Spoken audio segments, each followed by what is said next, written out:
Um Gottes Willen, das ist echt gar nicht. Willst du voll stocken? Okay. Ich pack's nicht.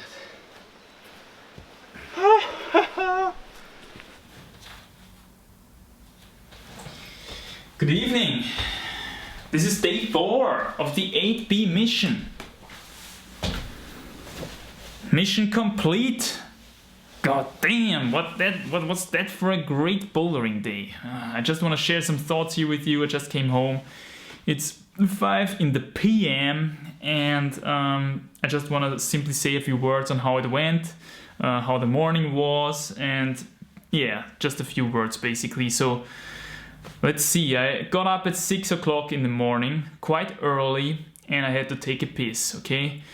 So what did I do? Of course, I pissed in a jar and put a keto stick in it, okay? And to check if I'm still in ketosis, and guess what? At 6 o'clock in the morning, we were completely out of ketosis again. So the keto sticks basically showed yellow or white color, showed nothing, okay? So essentially what that means is that we have been out of ketosis actually way before that, already somewhere in the night. Now, I slept like a baby, and I want to say a few words about that as well. Now, the thing is, when you're fasting, you're always kind of tired because you don't have any energy, but your fight or flight hormones are cranked up because your body wants you to look for food, okay? So your body is essentially keeping you awake artificially, okay, with fight or flight hormones. Now, once you smash a refeed in, what's gonna happen? Your body is gonna instantly get rid of all fight or flight hormones, and what's left is only this big tiredness from the fast, and because you ate something now, okay? So additionally, your digestive system is now taxed, so you're super tired, so you fall asleep almost instantly and you're gonna sleep like a baby. Now, I didn't do that, unfortunately. Unfortunately, I couldn't do it because I had to edit the episode of yesterday, okay? So that's actually quite challenging. Putting a video out every day, it's pretty... I have to say I'm impressed by people who do this on a regular basis, basically, okay? Now, anyway, I slept like a baby, woke up at 6 o'clock. Then I slept for another 1.5 hours or something, and at 8 o'clock finally I got up, and at 9 o'clock I took my weight. Now I weighed 61.1 kilograms. I was already at the bathroom in the meantime as well, so still this was super low, and I thought, whoa, that's even though I had a refeed yesterday and stuff, you know, that's super low. So I was already kind of a little bit, I had my doubts that my glycogen stores in my muscles would be already filled up to 100% again, okay? That's essentially what I thought. Now, next step, I got my breakfast in. The thing is, I used up all my fruit deliberately because I didn't want to be tempted to break my fast with an easy piece of fruit, you know? The only things that I had left was 2 oranges that I put into the fridge so that they are not as tempting. So I got them out in the night before to warm them up again, and so I had these oranges now available for my breakfast. So I smashed these oranges in. But of course, how it goes with juicy fruit, it doesn't really satiate you at all, okay? And I still had the feeling, damn, I'm not fully carved up here, okay? So what I did, and this actually might have saved the ascent today, I smashed a pot of water on the stove and cooked it up and threw in some polenta. Just pure polenta, okay? Pure, basically pure starch, you could say. No veggies, no salt, no pepper, no nothing. I put this in a jar and took it with me in my backpack. I also took a few bites instantly, and additionally I took with me 2 more of these glass jars full of fruit mousse, okay? These ones I didn't want to touch for breakfast because I wanted to use them as a during the workout meal, okay? While I'm at the crag, while I'm at the boulders. Now, I hop into the car, I got to the crag, feeling kind of great, you know, getting my boulder mattress, getting my boulder pad out, and you have this little approach. It's going quite uphill, okay? And I have a lot of gear with me. I've got the boulder pad, I've got the big camera, I've got the backpack with all my food in and all my climbing shoes and chalk and brush and all that kind of stuff. Going up there, and you know, this approach is always kind of a test how your general body condition is like at the moment, okay? And I already felt it, that's kind of exhausting. I'm out of breath kind of quickly here, okay? So I was super light. I literally could feel it, how light I was. But as it sometimes go when you're super light, you're not that energized. So I decided, okay, we're gonna warm up on the boulder and see how it feels, and then we decide what we do. So I warm up, you know, do my stretching, do my mobilizing. I should have shown you this already in some previous shots. And warming my fingers up, felt super strong. Okay, I had the quick finger strength available, but it was super light. And basically, instantly after the warm up, I tried the single moves, and every single one of the single moves went down instantly. I had never such a warm up on this boulder before.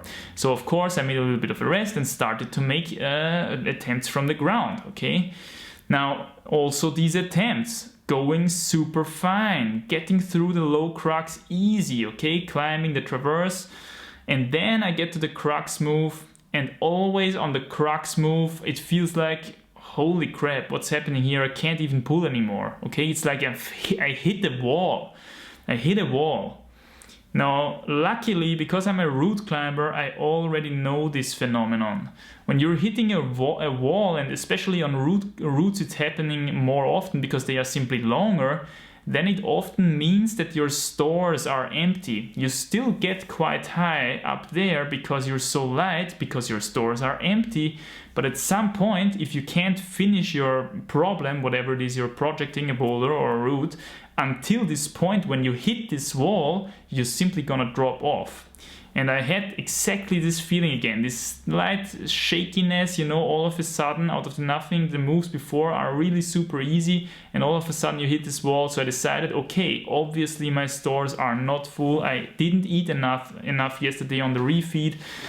I gotta fix this now. And I took out my polenta jar, smashed in half of the polenta and one whole glass of fruit mousse. I dipped the polenta in and smashed that. So that's basically pure carbs, complex ones and simple ones. Now the thing with the complex ones is that they consist mostly of glucose, and glucose has a very high tendency to get stored as muscle glycogen. When we're talking about fructose and stuff like that, you know, fructose is more likely to get stored in liver glycogen. I would lie if I say now I know this for 100%. Okay, I don't have so much insight into the human physiology, but I remember that I read this somewhere. So it's good to have kind of a mixture of both. Okay, complex carbs and these simple carbs. Now I smashed in this stuff, as I said, and of course I instantly started digesting, got a little bit tired, laid down at the boulder pad, and laid there for like half an hour or even an hour or something. And then I got up, warmed back up again, and crushed it instantly on my first go. So that's basically how that went. I felt super strong all of a sudden. I still was quite light because one of these glasses is only 350 grams or something, and half of this polenta was maybe 200 grams, so maybe I was half a kilo lighter, heavier. But the big difference to before was that I simply had this endurance again, okay? Because I was literally carving up. You know, when your muscles are very empty, they are also very receptive for carbohydrates, so they really quickly suck carbs out of your bloodstream. That's why trained athletes have so much higher insulin sensitivity than when you're sedentary, okay? And maybe even a little bit fat. Lots of muscle surface on your cardiovascular system is going to help a lot pulling that blood sugar out and also keeping the insulin spike relatively low and stuff like that. But that's more diabetes talk here. But anyway, I crushed this boulder instantly, and in fact I felt so good that right afterwards I got onto another 8A+, another start to the thing that I did, the 8B basically, a little bit of an easier start, basically starting the 7C that I projected so long last year. And this around 8A+, crushed that one kind of quickly, and then I moved on to another project, another boulder of mine that I checked out a few months ago when I was already projecting Jabberwocky, which is 7C+, and I crushed this one instantly, basically in like 15 minutes or something. So I really felt super strong. It was definitely the best outdoor bouldering day I ever had, probably the best bouldering day in general that I ever had so far. I was light, I was strong with my carbs, but I had to eat, okay? I had to eat something to get this done. I couldn't have done it if I just went there with my fruit mousse. I'm pretty damn sure.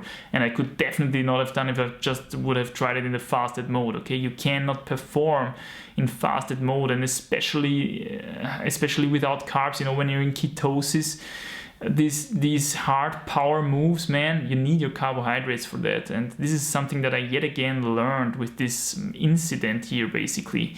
So much for that, how it went on the boulder actually. Now I would like to show you some more stuff from the fast here real quickly.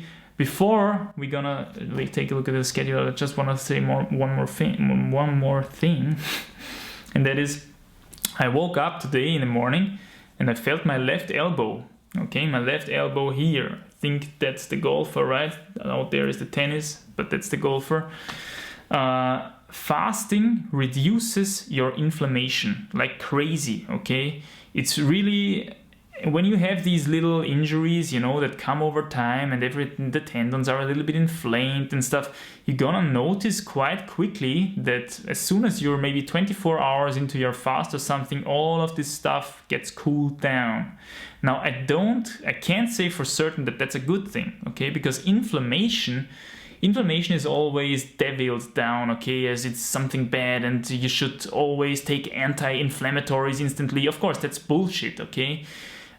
Your body inflames a certain area of a tissue or something because it wants to crank up immune response and it wants to crank up cell division, okay, cell growth.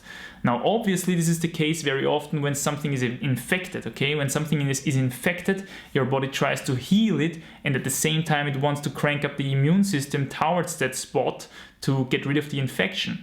So taking an anti-inflammatory is kind of like, you know, you're just you're basically hindering your body healing itself. And this is, I think it is the same with longer injuries.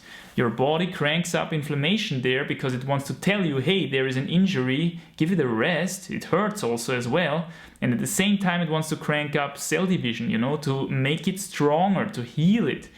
Now, fasting reduces your inflammation extremely and therefore kind of blinds you to these spots where you are slightly injured. And I know that I got quite a lot stronger in my left hand recently, maybe also because of this boulder actually, because it's quite left-handy. And during the fast it went away, and then I refed, you know, shutting the fast down, and boom, inflammation is back in my body, is a little bit higher in my body, you know. Insulin is also kind of inflammatory, it's an inflammatory hormone, I think, actually. But anyway, I felt my elbow, so that was, it kind of reminded me, there is this elbow again. I couldn't feel it during the fast because fasting is very anti-inflammatory. Now, let's take a look at this thing here. I drew a graph actually of the weight lost. Now, I lost, I think, what was it? 64.8 kilograms was starting weight and 60.4, so that's 4.4 kilograms lost in 50 hours. That's almost 1 kilogram every 10 hours.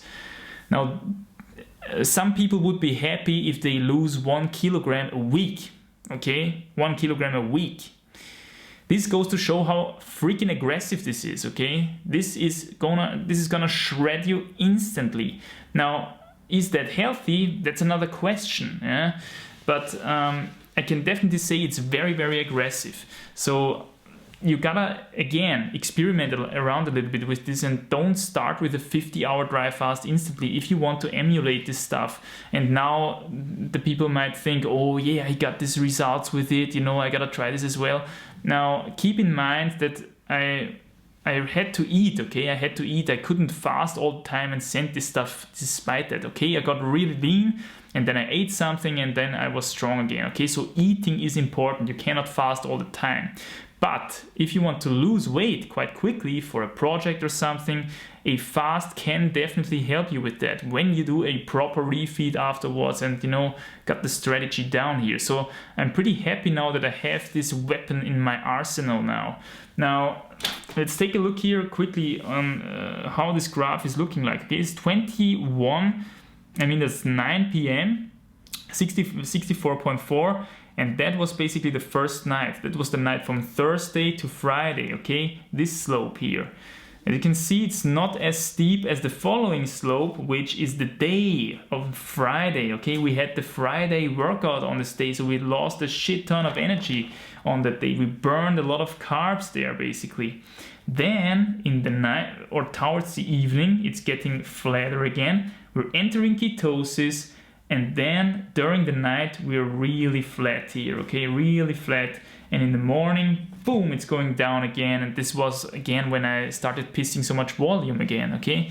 So it's kind of cool to see how when you're fasting, when you're dry fasting and you're not eating anything, you can literally see on this graph how your body cranks up your basal metabolic rate during the day and pushes it down a little bit during the night, okay? During the night, we've got these not so steep slopes, and during the day, especially when working out, of course, it's going downhill because you're awake and your body wants you to look for food, okay? It's gonna burn a lot of stuff and it's gonna create a lot of metabolic water that you're gonna see in your urine. So that's another nice detail that we had here. And finally, I want to say, it was kind of a challenge to deal with the mental aspect of this Zen today, because I put so much effort. I mean, I already said that the main goal of this dry fast was actually to push my boundaries. I didn't so much want to go for this, I just wanted to be light as possible for the 8B and stuff. No, I just wanted, if I would have wanted maximum performance here on the Sunday, I should have probably gone for OMAD, okay, for 1 meal a day, and I should have eaten a meal after this Friday. Yeah, so because we didn't do that, it was a dry fast and it was a challenge, and I'm quite happy that I did it, and I'm quite happy that the boulder worked out despite that, so to say, okay? So much for that.